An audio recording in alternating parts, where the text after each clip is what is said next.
lam lam oh, lam lam oh. Hey oh, oh, lam lam lam lam lam lam.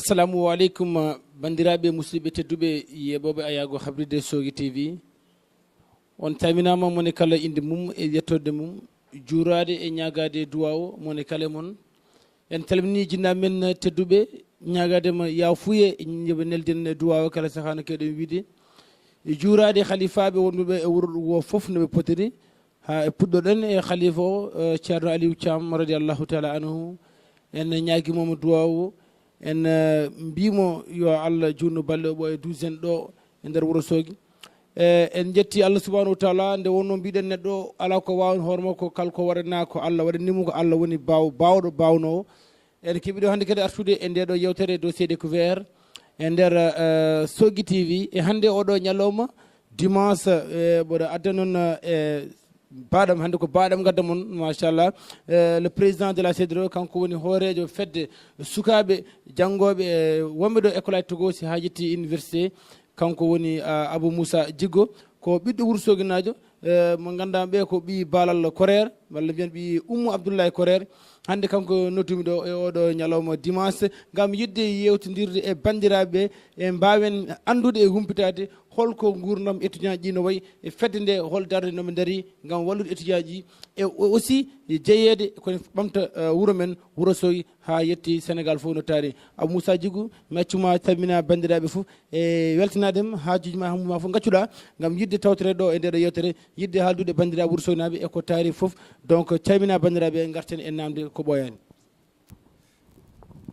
Assalamu alaikum ko idi fof mi jarima kaw Ablay kadi aussi mboɗo yetta Allah mboɗo juula e nelaɗo Allah sallallahu alayhi wa sallam mboɗo yetta kilifaɓe fof mboɗo yetta jinnaɗam debbo kono Oumou Abdoulaye Korer ɓuurandire Balal mais aussi sa addi Balal o il faut gadda hen Moussa Yero eyyi saabu ko on woni identité o eyyi mi salmini wuuro Sogui naɓe fof e kuuɓal kadi aussi mboɗo salmini étudiant ji wuuro Sogui kala étudiant ji e élève aɓe fof saabu CEDRO hannde wona étudiant tan mais ko fuɗɗi guila less ha université donc noon kam fof mbo salminaɓe kadi aussi mboɗo jaaraɓe mbo rewi bonne continuation wuursenaɓe fof mi salminima juurima kilifaɓe aada kilifaɓe diine fof calminama juurama ñagama duwaw. Voilà, merci Abou Moussa Djiggo ko namdal guiɗoɗon namdademo tade hannde kanko woni hoorejo nden fedde wiidede CEDRO ko ovation des élèves et étudiants ressortissants de wuuro Sogui e namdademo guilo ardi e nden fedde hol waylo mo yi e fedde nde e hol caɗele ɗe kewɗa tawde nde Allah walluma ha mbawɗa ɗum change ude jaɓɓal ngal. eyyi oɗon question hannde sa posi kam Ablay ko weltare ma wonde mi jaabo hen saabu hannde autant que toi aɗa andi CEDRO commence à fonctionner e hannde CEDRO no sifori saabu min artude historique seeɗa CEDRO ko instant goto min jooɗima min jii CEDRO no fonno yaarude ni jaɓɓal ngal fonno yaɓɓude ngal wona ngal jaɓɓal CEDRO yaɓɓata saabu étudiant hannde en jogui fodde e wuuro étudiant hannde en jogui darde foddirade e wuuro étudiant en jogui foti hettude min mbaɗi créé un mouvement pour l'émergence de la CEDRO mouvement o nde mi puɗɗimo nde imminmin rek ko ƴewde wadde créé un centre d'intérêt saabu on a jugé que hannde la CEDRO c'est la police d'assurance de tous les étudiants de Wuuro Sogui plus particulièrement ceux qui sont dans les universités publiques min mbaɗi ɗum min jooɗi min jewtima avec des gens vraiment de capacité aussi de conception min jiidiri min jewti min darni ndeɗon fedde ha Allah walli min ƴetti CEDRO saabu no ƴettiri CEDRO aussi koye principe min ƴettiri CEDRO ko yidde change ude baylal yidde change ude darde yidde change ude aussi comportement étudiant bien état bien à Dakar et aussi à Wuuro Sogui saabu étudiant hannde ko wiyete étudiant ko wona le fait tan gona Dakar jangga so vacances yoni saɗa arta jaaha Colobane walla jaaha Sandaga kono jaa bourse ma fof coɗa tumsi garta Wuuro Sogui aɗa naata aɗa yalta aɗa lela heure bella aɗa fina heure bella hankkadi il est temps ko ɗum changé ngal ɗon jaɓɓal oɗon vision wawa changé de ko ɗum wonno on mouvement te Allah nde walli min nde mi keeɓi mouvement nde mi keeɓi CEDRO nde min darima hen saabu hannde CEDRO est plus administratif min gari min mbaɗi concevoir un projet c'est à dire un programme annuel momin poti rewde saabu neɗɗo a wawa yaade sans un programme mais mbaɗi concevoir le programme o l' essentiel d' abord ko hande sa ƴeewi un mouvement étudiantin ou bien une amicale étudiantine hande woni primordial mum ko le social et la pédagogie ko ɗum woni les deux piliers les plus vraiment remarquables et aussi ɗo yimɓe pour accentuer surtout te Allah walli min aussi dans le cadre de nos projets hande social o min mbawi wiide hande sédoro heeɓi ko meeɗa heɓde sabu d'habitude ko appartement goto sédoro heɓanno tawi on appartement moƴƴa hande e nder hitande étudiant appartement hitande wonde étudiant dañca appartement sabu yimɓe gandi sédoro joni ɗo 1 an 5 mois sans appartement te ɗum aussi vraiment ko hunde mettude no fewi e étudiant ji Wourossogui sabu la plupart des étudiants mbaɗa débarqué à Dakar ganda situation socialement et pédagogiquement comment ça se passe si toutefois ɓe ngari sur le terrain ɓe tawani ɗon ganda hoorema ko yimɓe dariɓe mbaɗaɓe orienté pédagogiquement socialement mbaɗaɓe encadré mbaɗaɓe casé quelque part haɓe mbawa wadde suivre leur cours dans la quiétude sabu aussi neɗɗo il faut to gonɗa ɗo mbawa deeƴo ɗon sa yeehi école ko ñaggata ko naata haqqille ma sa arti mbawa foftade ɗum woni appartement o social o ene jeeya les deux points les plus primordiaux hande Allah waɗi dans notre magistère min keeɓi 2 appartements hen appartement goto mboɗo yetta Wourossogui naaɓe foof à travers le groupe ɓamtare hande on appartement heɓanoma appartement yoɓa 12 mois sur 12 alhamdulillah 12 mois sur 12 yoɓa e wonde appartement goɗɗo ko appartement de la municipalité sabu normalement hande municipalité o eɓe poti kamɓen aussi wadde appuyer les étudiants sabu hande budget Wourossogui hande étudiant ji poti yiide koye mumen keeɓa hen gueɗe mumen ɓe dokkimɓe appartement mais appartement o ene woodi ha joni mais no wodiri ni ene muusi ko condition ngaji muusi ɗum noon ko bureau tan andi ɗum losɓe ɗon ko men alhamdulillah emin mbaɗi dans très bonne condition mais appartement no yaata ni ene manque seeɗa sabu hande le fait que appartement municipalité jooɗo yoɓata 12 mois sur 12 yoɓete ko par tranche il y a des fois ha Wourossogui ha étudiant ji ndewe 2 mois 3 mois des fois on est obligé min mbaɗa décarcassé o hamin daña des sommes min jaaha min joɓa le bailleur andi aussi Dakar a wawa luuɗa yoɓani te à chaque fois aussi wonɓe toon ɓe la plupart ko nouveau bachelier ji gonno ɓuuri hewde aussi ko rewɓe hande ɓeɗon le fait bailleur à chaque fois bailleur o à chaque fois en ara e mabɓe ɗum ɗon ene wawi ittude kiyettude mabɓe o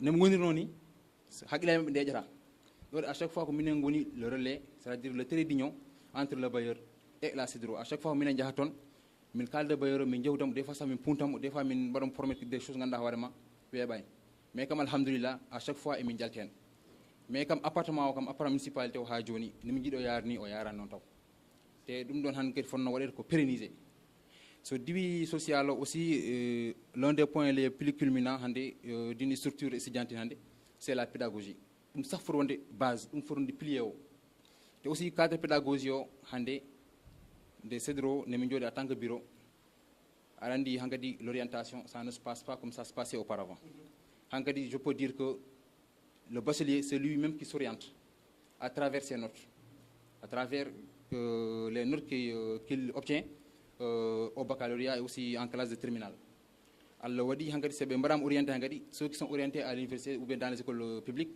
ne sont pas aussi nombreux que ça ɓen nde ɓe gari nde ko minen mbaɗi ɓe orienté min mbalniɓe campus ha weeti haɓe mbaɗi inscrire ɓe kewani nak mais vague ɓurɗo hewdo waɗa orienté ko dans les écoles privées ɓen nde ɓe gari nde aussi on a monté un comité de pilotage d'orientation et d'accueil ɓen gari comité o ari ɓe gari min mbaɗi ɓe inscrire sur le lien haɓe mbawi waɗi inscrire aussi ɓe continue jangde mabɓe ko diwi ɗum ko aussi sa waɗi ɗum Dakar aussi il faut aussi won point poɗɗa wadde Wourossogui surtout concernant hande les cours de vacances ɗum ɗon c'est dans le cadre de la responsabilité sociétale hande nous sommes redevables à Wourossogui hande enen étudiant ji nous sommes redevables à Wourossogui hande Wourossogui waɗi en ko jinnaɓe ko mbaɗen en ko hande en ngala haalis mais eɗen jogui expérience men mo garten Wourossogui ɓay ɗon jaarɗen mbayen wadde orienter les élèves mbayen wadde ɓe guider mbayen wadde dispenser des cours de vacances pour maintenir le cap sabu en mbaɗi constaté c'est un constat unanime le niveau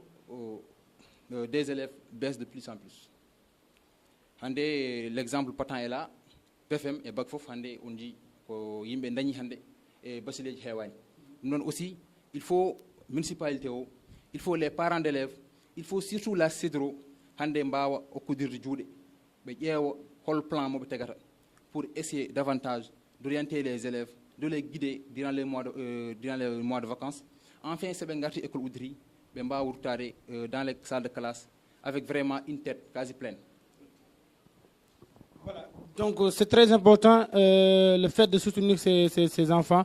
No wirni o ettima wadde qimade cimtol étudiant fof cédro no way min kaldo monol ko gande men sibu meeɗi wonde cukku horejo cédro nde hitande 2012 ko fedde tigui darnide étudiant ji namdade Abou Moussa Djigo côté pédagogique elwaɓe étudiant ji ko janggoɓe holno jaari toon onon e golle mon jangde mon e cédro no way muusi ni ko jamme ñalawma ko déplacement ji yiiɗi kaari yoodi kaari e par rapport e jangde mon holno ɗowiron nde ɗon fedde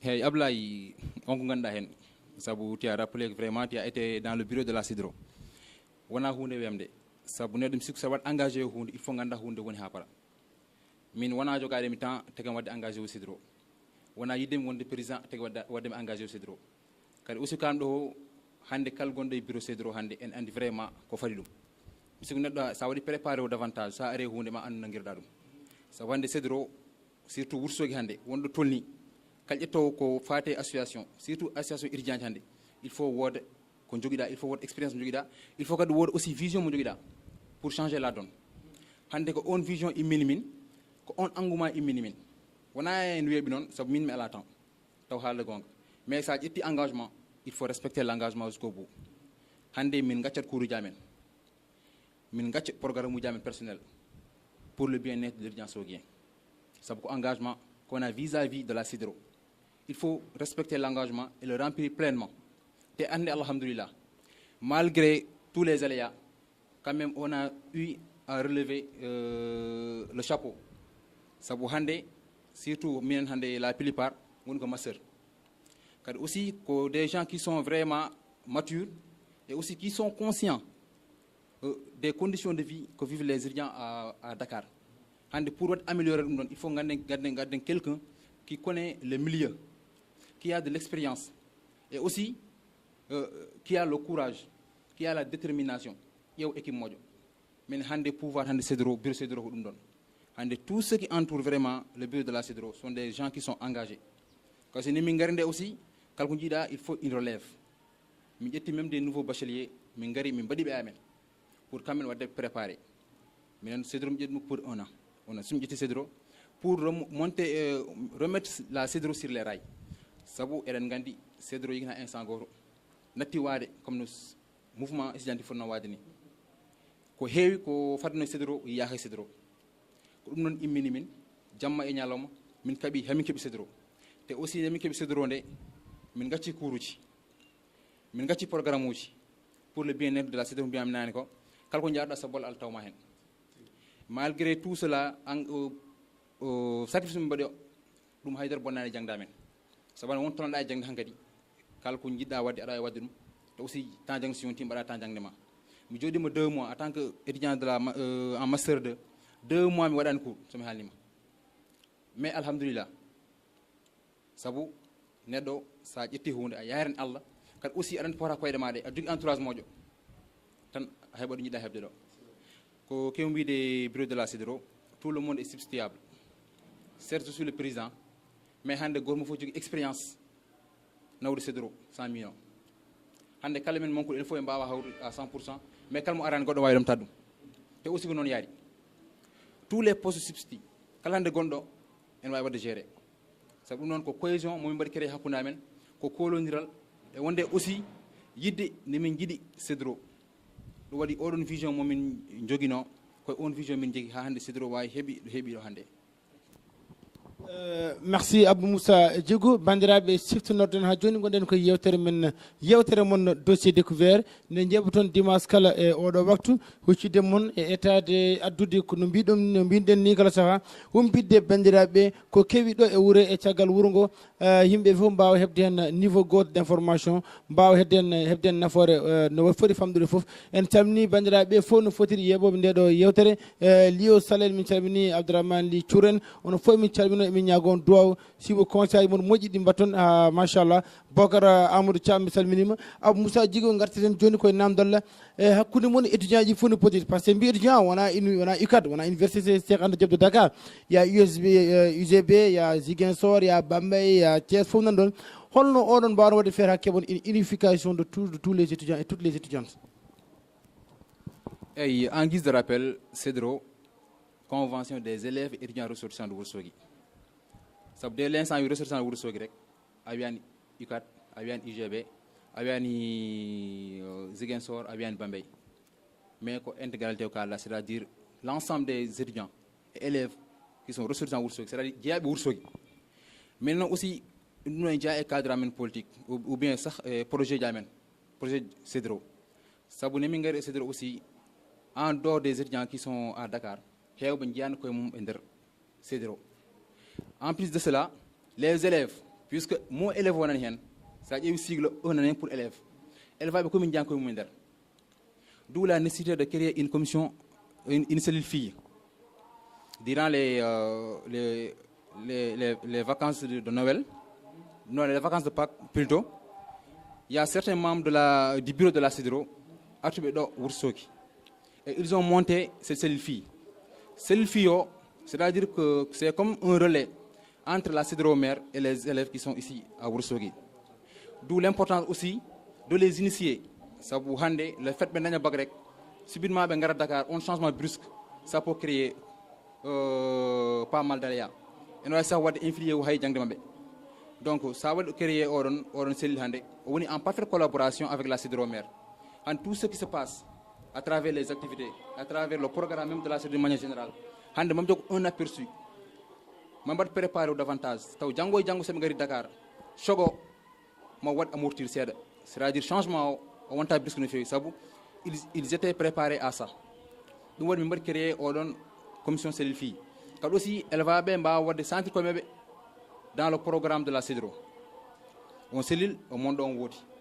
Ils ont fait vraiment des visites, les étudiants au niveau du lycée, au niveau du collège, le censeur, le proviseur, le principal, mais on part vraiment du programme de la CEDRO. Et ces derniers ont salué vraiment cet acte. Et aussi, une équipe de feu vert. Ils ont convoqué les élèves, mais conscientiser les élèves à une cellule qui monter. Aussi, les étudiants qui sont à Saint-Louis, il y a une parfaite collaboration entre ces étudiants et les étudiants de Dakar. Idem pour Ziguinchor, ça je suis en parfaite collaboration avec Djibril Diallo, Idi, au niveau Ziguinchor. Et on est en Bambey ça, mais comme on est Saint-Louis et on est on est en parfaite collaboration. Aussi, activité CEDRO Badori, il faut aller jungum, il faut holder ko CEDRO dia. Kadi aussi, ceux qui sont à Saint-Louis, ils ont un problème de logement. Hande Mboraimi Mbodia Hande et Walbebe, Hambaye Wade au moins, Bembaye Hebde Khalis, Tagdo Loude une chambre pour une année. Bekeb de Mbadrobe. Hande Mbodia et Narbe groupe Amtare.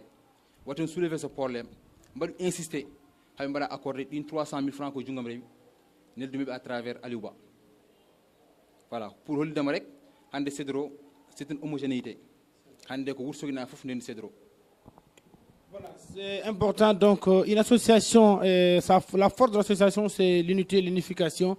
Donc, tu as bien que CEDRO, que étudiants, élèves, fourniers, monsieur Kantina, de foti wazi de Hormunder. Comme faut bien jagondire juure be ngona neddo goto neddo ko jogi expérience adda ko jogi e miijoji goddi yidde wiide jento kaari go fu adda waasa wiide ko aboujigo ardi la personne aboujigo n'est qu'une personne morale aboujigo ala ko wawi gasnude kayum tan goto hay daro wala ko wawi gasnude étudiant ji fof ndendata mbaɗa ɓeɗe wotere mbawa wallude hen kono wona ɓene gasa ɓene gubba hay so gasken daño kam yawata wonde joni ko namdade aboujigo votre relation avec les ressortissants de Ourossogui walla les anciens étudiants hollo relation way ngam onon oɗo ko yimɓe eɓe ciftoron walla ala kamɓe ɓe gayni tan ɓe jejjiti on tu vas un peu expliquer ce point. Ok, de la relation entre les anciens étudiants ou bien les doyens, comme on a l'habitude de le dire, les doyens, et la CEDRO actuelle, c'est-à-dire le bureau de la CEDRO, et d'une manière générale la CEDRO, c'est-à-dire l'ensemble des élèves étudiants, sont des relations vraiment extrêmement bonnes.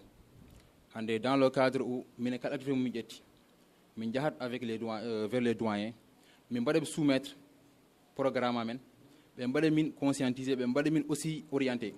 Sabu ke mbiyata ko waɗa giɗɗo mo suudu ma rento jalal wonke ɓe gande CEDRO komin ganda wonke ɓe gande goɗɗum e goɗɗum komin ganda donc neɗɗo aussi mi sikku sa ardima tan hoto sikku an ɓuuri yimɓe fof gandal min ɓe gardiɓe kam fof ɓurani ɓe gandal wonen nan en ɓuuri ham gandal 100% ko hakkude tan gonmi on ɓurɓe mais hoto yaw hay goto kalmo poɗɗa yettade yetta ɗum kala ɗum gonɗa e dow mum ko wasa woda o ɓeydama hen kada naftoro sabande so feewi ko on fof wiyete feewi so boni an tan wiyete donc mi sigo gardiɗo ɓurna ɗum ko ardi hono bona kadi aussi hande étudiant ji mboɗa widema ils sont plus que jamais soudés hande oɗo cohésion gonde au sein de la CEDRO o wayri wonde CEDRO ko ñagoɗen Allah kay oɗo cohésion sociale yo continue yaare yesso sabu hande mi sikku une masse compacte des élèves étudiants de Ourossogui hande pour changer la donne hande étudiant foti wonde au cœur du développement hande minen on vision min jogui pour la CEDRO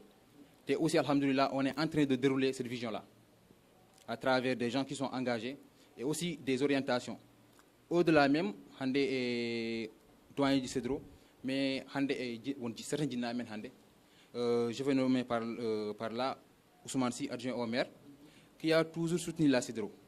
Quelle heure momin gari hande galle makko hayso 1h du matin, la porte est grandement ouverte. Te somin gari orientation morale fof kalki min cohli o walla min no aussi on balal. So di ɗum aussi an mbay hande ƴewde kaw men jibnalla si aussi bureau makko ko biramen. Quelle heure min bela min cohlani audience, min cohlani coup de téléphone, il suffit que min gar min pour entrer c'est min jettima min jooɗoto min kalkin poti haalde o waajo min o waɗi min orienté aussi idem min jaha maître Sali Thiamen aussi ils ont vraiment participé dans le bien-être de l'étudiant soguien grand Seydou Diallo le doyen Seydou Diallo aussi il nous a toujours orienté Abdoulaye Yen hande waaɓe noon hande ene cohla pour wadde vraiment wadde aider les étudiants wadde orienté wadde ɓe guider dans le sens de bien faire. Ça veut dire que dans le cadre de la politique. La CEDRO avant tout, elle est apolitique. Mais quand nous sommes en tant que de Ourossogui Nadio, nous avons une vision de la CEDRO, nous avons une vision de ça va Madjani. La CEDRO a une activité à but lucratif. C'est la politique de la main tendue. Aussi, il faut qu'on ait bonne volonté. Bawa wali irjanji aussi ndawa dem deydo ganda hol problème jogi bawa wadde be guider financièrement et moralement. Te hande wabi non vraiment aussi, je remercie vraiment Maître Malsal. On va en oublier, on va en oublier. Mais, affaire Gor Havi Kamen, il nous a vraiment reçu d'une manière extraordinaire. Au Holimin, c'est la région qui prévaut. Minjetim, Minkalde Moko, on a discuté.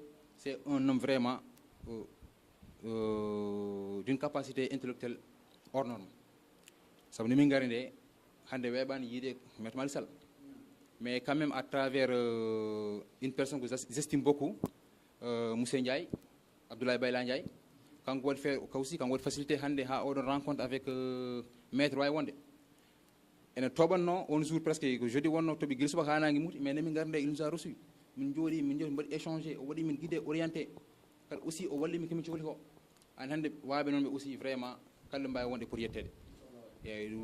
En grosso modo, la CEDRO est en parfaite collaboration avec l'ensemble de la population de Ourossogui, l'ensemble des bonnes volontés. Dans le cadre même de la mondialisation, il y a un groupe pour y quand on a aussi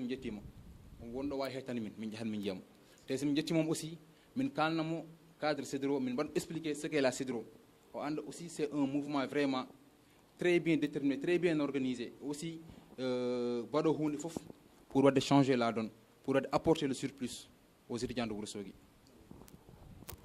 Donc ko wiide bandiraɓe toɓe mbawi wonde e no goniri fof neɗɗo fof en andi ko holno surtout rewɓe niveau campus eɓe gandi gurdam étudiant no wayi ñagadeɓe ballal e kala saaha wona oɗo bureau tan ɗum mbimi ko Abou Djigo naka 1 an pour gouverner vraiment la CEDRO janggo ko goɗɗo c'est un autre étudiant wona neɗɗo goɗɗo ko étudiant goɗɗo arata comme Abou Djigo il est un étudiant demain c'est un autre étudiant qui reviendra donc yimɓe fof yo jogo vision goɗɗo même cadre c'est le cadre de soutenir les étudiants pas Abou Djigo ni X ni Y, c'est tout simplement le mot étudiant. Dernière question, me pose Abou Djigo. On va pour une toute première avec toute l'histoire de la CEDRO. Ko wadedo Jamma Welner, la nuit culturelle. Nous donnons kala besku wonguro der Ourossogui. Alubi hen, mabubi hen, sakebe hen, waylubi hen, lawbi hen, fof yo ngar yimɓe mbawa andude aadaji mun et siftor aadaji mun. Et ça m'a trop surpris de voir l'étudiant en wonde e nder nuit culturel walla vie culturel huuley li en Coumba Dia en goto fof mbaɗi gagnalaji mumen c'est bizarre holko mbawɗa haalande min e oɗon jamma mbaɗon organisé. Ok, comme bien amené, c'est dans le cadre de la nouvelle vision de la CIDRO. Oui, c'est de l'innovation. Ça aussi, il faut que nous Allah. Nous avons Abou Djouk Soari, on va déplacer la CIDRO d'un point A vers un point B.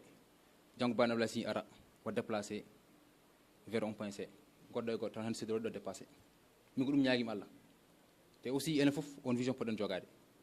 Il y avait plus de fil entre la CIDRO et la population de Wursogui. Il y avait une rupture totale. Allah on donne enquête. Quand on ben namtam dal be sax wurso ina wala ko parents d'élèves biadum ko cedro ma anda cedro. Alors non pour nous c'est injuste. Aussi nous vision jogi mon bureau fo on vision jogi sabu ne min garande mbami ko sur la base d'une vision très claire. Min gardu non. Et aussi ko une vision ba dérouler han madame ngas fof. Min ngari mimbi pour l'instant et ngandi hande la cedro n'est plus en parfaite collaboration, n'est plus en phase avec la population de Wursogui. Elle est pour rétablir l'image de la CIDRO au sein de la population. Ben ce que la CIDRO, ça veut dire que anda nyoma wa safudema. Sabu ke binjar do irjan ko be cigar irjan on dans très bonnes conditions. On biami nane ko. Mi ud rek taw Dakar mo day sax yaari fak mo kilot mo pa diwa. Mo watra ko mi hatita sans problème. Suma wurso non mi change radicalement. So dia chumsi, mi so pa di jode, mais pour un mois, mo ñanto so boy kiide. Nous avons très bonnes conditions. On s'en est dit que il faut que les gens soient dom. C'est une initiative de décentraliser certaines activités de la CIDRO. Comme je disais, l'essentiel a été fait à Dakar. L'essentiel, c'est le logement des étudiants et orientation pédagogique. On va insérer. Ça veut dire que la première année, on va insérer. Au deuxième année, troisième année, il est mature. Il y a adapté. So adapté aussi, il y a comme il faut une sans problème. L'autre dit que on a certaines activités comme le tournoi de football. Ça veut dire que le tournoi c'est l'activité la plus attractive d'une association. Il me faut du football. C'est aussi à travers un tournoi de football qu'on de raffermir les liens. Ça veut dire certains doyens nous voulons bosser les cœurs ben ganda. Tu vois, ay jom dar day doyen habo ima odo boy rodia kalnam des fois ça wonu du boyo mais en kon gal kare njeyda kam ñum kare cela veut dire que Lyon art ko dum wonno premier objectif pour le tournoi de football te tournoi de football o wadano koy sous forme de championnat ko 4 équipes comme historiquement tan heewade ni étudiants ji en 3 équipes et wakam nak firti kal usinaji gon Dakar so wona étudiant taw ligor toon walla toon parami ngoni ɓe ngoni équipe o kamo kadi étudiant ji hikka min mbaɗi sende étudiant ji ko en 3 équipes hen équipe goto ko licence 1 et licence 2 waɗi licence 1 keewi équipe goɗɗo ko licence 3 et master 1 équipe goɗɗo ko master 2 les doctorats en wonde les doyens tout le monde se retrouve à travers ce tournoi min mbaɗi tournoi hamin paari min mbi hikka nak inchallahu rabbi min jiiɗi ƴettude oɗo final min naw Wursogui. Nous avons passé l'événement avec toute la population de Wursogui. Et alhamdoulilah, ça nous a réussi. Ça va nous jour final, nous avons un championnat ou le coupe mersa il y avait de l'engouement, tout le monde était venu et aussi il me faut nous saluer. Et à travers donc c'était pour lancer un message. Voilà ce qu'est la CIDRO. CIDRO est déjà une du moy baba. À la Saint-Louis, à la Ziguinchor, à la Bombay, à la Bangkok, à la El Wursogui. CIDRO c'est la CIDRO. Point barre. Mais ça nous a réussi. Il y a une fois car aussi en final il y a une journée d'action citoyenne. Comme bien dit, l'étudiant dans le cadre de la responsabilité sociétale est redevable par rapport à sa localité. Nous avons une journée d'action citoyenne, on a un reboisement. Ça vous hande, et un ganti. Et l'environnement est eden ngula en tobax au moins kam leki so loram ha mawni mawol mo nafi hasa nafa yim an ma naf ko wal nafodbe to kal ciakki den a joge barage hundi mi mbadi hikk nak ciblé ko les écoles sabu min tayron burat sécurité sabu chaque année même UJDM, même un reboisement dans les grandes artères de Wursogui. Mais à chaque fois, ça veut dire planter 20 arbres que 2 ou rien. Même peut-être au niveau des écoles, il y aura vraiment de l'entretien. Ça peut être sécurité. Arbre, il faut faire 25 arbres par école. 25 il faut ngouran ma 20 ngour. Et alhamdulillah, min yehi école aji hajun won arbre vraiment hajun nan jaha. Et aussi école Oudri. Avant école Oudri ko min jahna min dos. Tay mo cours de vacances. École Oudri jon yetti relais jon elfa ben dosa dum. Dum do min bari dum, min gayni kiido min bari finalo. Ça a été vraiment une journée d'action citoyenne réussie. Yetter alun fe. Ne min gimmi donde aussi min bari programmer 24 heures de l'étudiant sauvien. Comme era wari de Wursogui. Sabu hande à l'image des autres amicales, hande parti d'Indori, hande kalmo jiida la plupart, hay journée d'intégration wata Dakar. Artel Urumen, on va passer les bons moments avec la population. Mais je me dis pourquoi pas aussi une initiative que initialement un programme 24 heures de l'étudiant sauvien. 24 heures à la fin, nous avons divisé en deux. Il s'est trouvé que une activité pour rendre hommage à Amadou Follere, Amadou Follere. Donc aussi, il y a 2 activités qui sont quasi similaires. Hande aussi gofouf, il y a des activités qui sont ngara, il faut qu'on gotum. Mieux vaut Hélène, nous men culturel on va me reporter. Sabu si toutefois un bari nuit culturel, Hélène hande une population faut ara. On veut véhiculer un message à l'égard de la population. Hande be petit, be njihiro be njihiga. Kebe jinno hobe kebe hadum, jinna ko kebe hadum. Mieux vaut Hélène bari reporter nuit men culturel. Kambe ngaccembe bada nuit hommage. Hélène fofu njehen tawtorden jammo yan foti yaruni. C'est Paris, Hélène bari nuit culturel au lieu de samedi. Mais mercredi jamma. Sabu 24 heures de l'étudiant Soguion, matin, on a une matinée d'excellence. Sabu on a eu à faire un mois ferme de cours de vacances. Ko wayri wadde ender Wursogui. Et aussi, le plus important en est que, les cours de vacances se sont déroulés dans 2 différentes écoles. École 1 et école 2. D'habitude, c'est de rassemblement cours de vacances que nous avons école 1. UJDM et école 2. Mais la population de Wursogui, elle est unique et indivisible. Donc, mieux vaut c'est dans le cadre de la CEDRO. La CEDRO est au-dessus de toute autre structure pour Minon. Voilà. Ça nous a réussi. École 1, elle va avec les étudiants ont répondu vraiment activement. Au niveau de l'école 2 aussi, idem. Donc, ça a été une réussite totale. Mais puisque affaire il va falloir organiser aussi une matinée d'excellence. Matinée d'excellence, alhamdulillah, ça s'est très bien passé. Ça, il y avait plus de 90 récipiendaires. Il y avait plus de 90 récipiendaires. Et aussi, le parrain, M. Abdoulaye Ba, a répondu activement aussi. Il nous a soutenus. Il nous a soutenus vraiment. Quand nous sommes et pour soutenir la CEDRO, Dakar, sur le champ, il réagit. Vraiment, il y a une politique de développement de Wursogui. Ça s'est passé vraiment comme nous devons prévoir. Nous culturels aussi, objectif réunir toutes les communautés de Wursogui. À la Labo, à la Baylo, à la Tororo, à la Gainako, Hande Wursogui. Et aussi pour nous, Hande Kalgardo Wursogui, Wursogui à la Arani. Hangadi ko meeting podondo. Kal gardo hoddo ko Wursogui dia. Car aussi dans le cadre de la CEDRO, on vision inculquée dans la tête des étudiants. C'est plus important. Hande nganden il faut Wursogui nabe. Ala o yumo jaado ala bamo jaado. Hande kal étudiant mo yimi Wursogui ar Dakar wala yimi Wursogui ar Saint-Louis, hande est membre actif de la CEDRO. Donc vous sollicitez vraiment l'unification. C'est ça le primordial. Dum une importance, dum aussi okar CEDRO dole. Te alhamdulillah on fondement wadam ha pay. La nuit aussi, comme nous l'avons aussi, tu as assuré vraiment Moussa Souto. Vous avez fait un travail vraiment extraordinaire. Car aussi, Maboube, Aoulube, Sakebe, Wambabe, Laubebe, comme Fombo Yetabe. Ça aussi, Benderima on jam darnde yonde fewnde. Mais colli aussi Wursogui kamene et me une participation dans le développement de Wursogui colli dum. Aussi ko weltare monde feewi. Donc je peux dire que, alhamdulillah, toutes les activités qui ont été décentralisées à Wursogui ont réussi.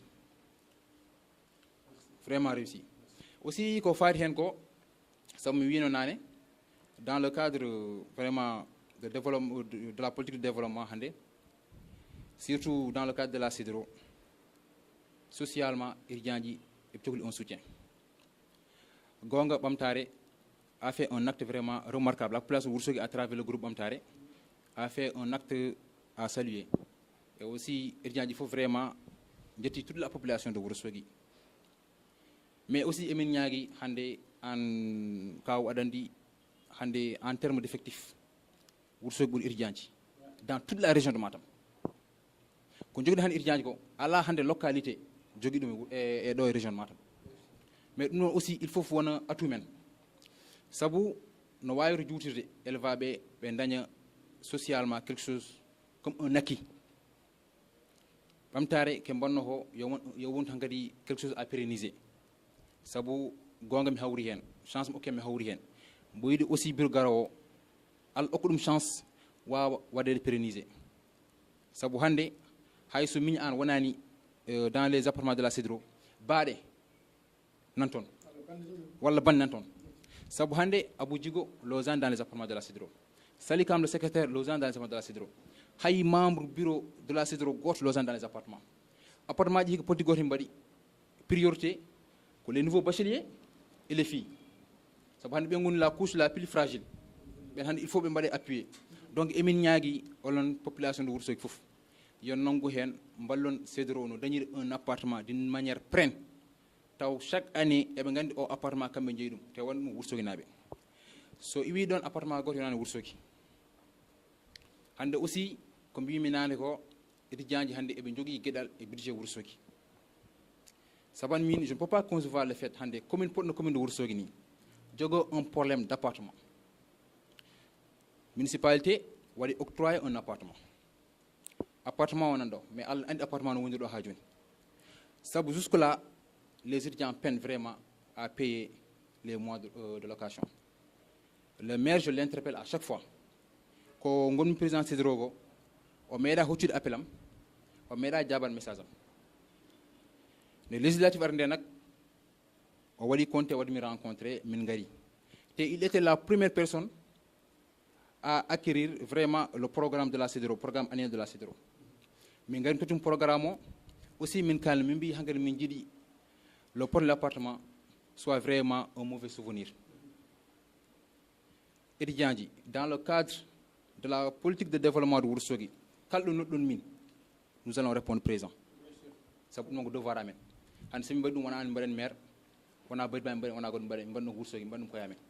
Donc, aussi, nous sommes des acteurs de développement. Mais le programme où il a trouvé le programme vraiment très bien ficelé, extraordinaire. Mais nous appartement ou quelque chose de prenne. Sabu, nous avons gardé et nous avons presque 3 mois. Et 2 mois, ça, nous avons yeltiné comme nous avons décarcassé à travers les réseaux sociaux. Nous avons récolté quelque chose, nous avons 2 mois. Nous avons quelques mois. Même mon maire, nous avons un appartement frayaruni, appartement de la commune de Wourossogui. Il faut que là où il faut que nous pas pérenniser. Même si nous avons dit qu'on a fait gauche. Sabu, nous avons quel bureau garde rencontre les mêmes problèmes. Quel bureau garde les mêmes problèmes. Minji Hangari. Clairement, si dans le budget de la municipalité, il y a une part octroyée aux étudiants ou pas. Au mine, il n'y a pas de part octroyée aux étudiants, mais quand on nous aussi, c'est bien. Ça mine, aussi longtemps que je me souviens, avant appartement, je pense bien que affaire de bourse, ça me mérite de bénéficier de bourse. Et régime Oda Wono, Hambadingawa, Boursoudi, va reconvertir en appartement. Ça on a trouvé nécessaire, il y a tout le monde il y a loué appartement. Donc ça m'a belon na mère. Nous avons été khaliso et il faut nettoyer une bourse, elle va nettoyer une bourse état wat loué appartement à Medina. Voilà. En Onganda hen. Kuni yarno. Giren ha joni ko ni tan immoran en yana. Ça fait des années. Hangari foti affaire ken wade régler d'une manière définitive et d'une manière pérenne. Min daña un budget ganda horma c'est alloué à la CEDRO. Chaque année hay go fata min pug min garta min ke budget amen. Do woni min nandiri ma wada min convention goto, c'est-à-dire à l'image des ASC ou bien des autres associations, Cedro m'a donné chaque année une subvention de 3 millions. On va nous promettre. Mais Ginden Hajoni, on convention Hajoni, mais pas n'engir Hamen. Mais nous dit Jamma Nyalom Subaki, mais nous dit mais nous dit entourage Mako, ça un jour, il y avait certains de ces conseillers qui étaient présents. Aussi, je suis témoigné, bi kan affaire yonti ma ndar hen. Car aussi, ko yom no ko kande gasi, avant moi je ngar mo yop. Ginden Hajoni. Et actuellement, pour dire la vérité, actuellement, l'appartement de la municipalité est sous menace de déguerpissement. Ça veut dire que Dakar, on a un rattrapage. Au période, ce n'est pas le moment propice et nous coulons le godum. Mais nous réglons pour nous régler. Nous réglons pour nous régler. La municipalité quand même aussi aime réagir. Pas plus tard qu'hier, nous avons mis tout à merde à y avoir un bon nom. Mais nous nous disons, nous envoyé un message en 3 jours, rien. Mais Bayor nak wi kam kala ngartum Dakar ko koyngalam ha appartement wa déguerpir les étudiants mi ñaag mom délé nak ngin aussi maire wa réagir le plus rapidement possible sab étudiants ngon ton e tukli vraiment kambene wadde ballal pour wadde examen ji mabbe dans de très bonnes conditions ma ñafara nak mbodo me temps he ko fawti hen ko mbodo ñaagi à tous les élus locaux sabu hande les conseillers wombe tombe ko be gonnon population de Ourossogui on convention mon maire bi so ari e juuri mabbe prochain conseil membata so jaaka ordre jour yo won divers kam au moins wade voter et débat d'orientation budgétaire il faut aussi élevage étudiant ciftore hen sab aussi étudiant jogi hen gedal ko dum tan min ñaagi car aussi maire wa réagir le plus rapidement possible hankadi appartement yobe à partir du mois de décembre année garo min ke budget amen Cedro yo appartement goddo sabu mi appartement sax ɓurɗo mi gon jondo ko ɗum ɗon vraiment jinnomi ɓeydude hen quoi. Donc merci Abou Moussa Djigo. Nous sommes au terme de l'émission. On vient de me faire signe que wol goɗɗo naro joni joni e jewte goɗɗe bandiraɓe ko yidde wiide aussi la municipalité yoɓe mballu sukaɓe sibu wona koye mabɓe balli wona kamɓe en personne Abou Djigo ou bien le bureau de la Cedro non ko l'ensemble des étudiants ko ɓiɓɓe Ourossogui ɗo jibina koye men ummi ko ƴiƴam men so tawi ayti fodde milliard mbimami a waɗi étudiant ji wona kene perde ko nafoore mere sibu wallude hoore mum wona bonande hoore mum donc yooɓe cifta ɗum ɗon e pérenniser un appartement a été toujours le premier problème de la Cedro holko saabi ɗum hannde duuɓi ɗi étudiant ji jegui Dakar jegui Saint-Louis ha ɗo Ourossogui en jogui probléme étudiant jogui probléme appartement wona lawol kadi appartement wona kene waɗe cotisé o wadde busa waɗa temedere yara e nokku sibu ma janggar neɗɗo donc dañi ko hokkirano hanki o donc mbaɗen feere ƴeewen e peeje men hay so wona la municipalité fraude fodde mum bien sûr tin wonani budget mais maire eto nangu hen étudiant ko siftordeɓe hande kamɓe ɓuuri hewde e kala ɓiɗɗo janggoɗo e nder diwan Matam wonde Dakar donc eɓe kewi toon ballen hen enen wonɓe ɗoɓe wonɓe caggal leydi ko zaman o tiɗtiɗi ko foof ballen hen sibo Allah naɗa mum ko wona ɗum ko eɗen mbiya bandiraɓe vraiment Abou Moussa Djigo a jarama Allah jarama e weltinde tous les étudiants et étudiantes Amadou Ly en Sali Wele en Sali Kam en Wule Ly en mbawi limdeɓe Papa Ndiaye en kam foof ɓe nder Yaya Ly en Esam kam foof ɓe daari men darde tinde machallah wadde remercier aussi kala jaggunoɗo hen maître Malick Sall en kamɓe foof jibinalle en maître Sali Thiam en Ablaye Ba en ɓe jagani koye mabɓe sa yi ɓe gari en coftal ko koye mabɓe jaggani ɓe kulani hen ɓe kersani hen eɓe gandi kadi ala hay bigo lucratif mom jaari hen so wona ko wiyede janggo o meeɗi jaggande Cedro comme hannde oɗo émission ni donc kala jaggande Cedro yo andu ko hoore mum jaggani kala mo meeɗani jaggude hen yo jaggu hen ko hoore mum jagganta inchallahu rabbi en ñaguima ceernajo yo neldu étudiant ji duwaw ceerno Aliou Thiam eɓe cohli duwaw kene wawa hufde e caɗele mabɓe kala to kaɓɓirɗe wonno ko Abou Demba Dangue Seck mi salminimo juuri mum hande vraiment ko ñanti no fewi mo yonta no fewi machallah e ɗo yesso haalirde nde ko musidɗo moon votre fidèle serviteur Ablaye Sy alias Bambalay ene wondude Abou Moussa Djigo e yewtere mon dossier découvert ko wona ɗum ko bandiraɓe en mbi ha saaha goɗɗo assalamu aleykum wa rahmatullahi wa barakatuh.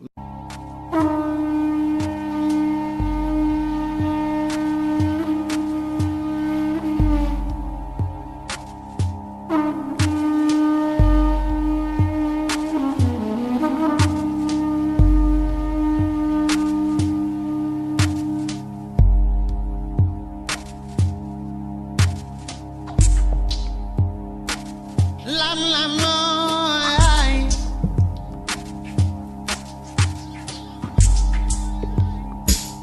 lam lam